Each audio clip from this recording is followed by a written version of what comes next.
So for somebody listening to this who's interested in adding CNC capabilities, they're peeking over the fence. This looks good over there.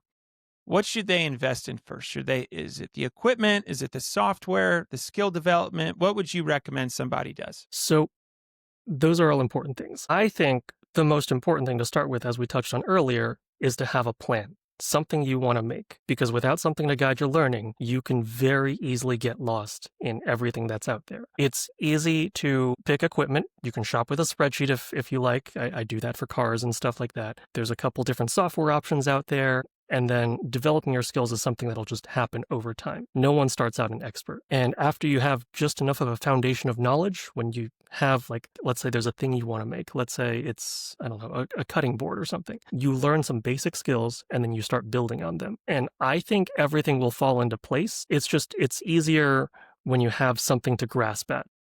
And if you buy a machine without that kind of focus, you could end up in a lot of trouble. You might end up as one of those people who, like, I bought a machine, it's just been sitting in my garage for the past 8 months and I've been tinkering with it and not really making any progress. Yeah, having a point of focus around which your learning revolves, I think will make that process a lot easier. But again, it might be worth just to kind of highlight some of the skills that you'd need. Again, I don't know if that's outside the scope of the podcast, but we could totally dive into, like, oh, what does it actually look like to design for CNC or this or that? Maybe it's something best left for another time. Well, yeah, we'll have to have you back on. I could talk CNC all day long and cover that topic, but I think that's really, really helpful. And I've got a rule.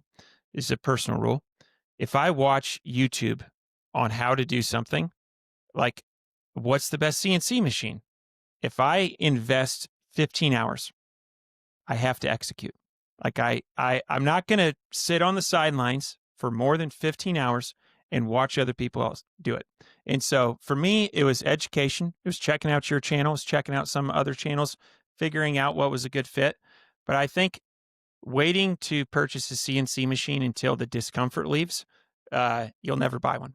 And so jumping in, to anybody listening, just do it. Just jump in. I definitely encourage you to do it. So, all right. Last question before we get into the fire round.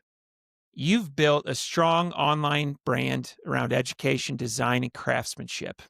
What lessons about community and content creation would you share with the entrepreneurs trying to build their own audience and their own products? Okay. That's kind of interesting to me, because if you're in a position to cultivate an audience, that means you have some kind of narrative to weave. For me, because I have a unique financial freedom to put passion and curiosity above all else, I'm able to kind of approach this from the opposite direction. I started by making videos first, growing an audience, and then leveraging that as marketing. In the beginning, when I was just getting started in my garage, make some things, sell them through Etsy, and eventually I got to a point where I could just sell them on my own website and use my YouTube videos to basically announce a product drop. If you're going to use content as a marketing tool, though, I think there's a couple prerequisites. First, you got to be passionate about it. If you're not a fan of what you're making, it won't sell. And that also probably means you're not going to be selling a commodity item. You've got to find your niche. Mine was aerospace-inspired drink coasters, which is quite an odd place to be. Second is you kind of need a narrative. Like, why did you make the thing you made? What drove your design choices? There's a company I admire called Craig Hill. They've got almost 500,000 followers on Instagram. They do new takes on everyday things. They're kind of trying to reinvent the wheel, so to speak. And you absolutely don't need to buy anything they sell, but you can't help but respect what they're doing. The videos they make almost kind of feel like Kickstarter pitches. And for me, it kind of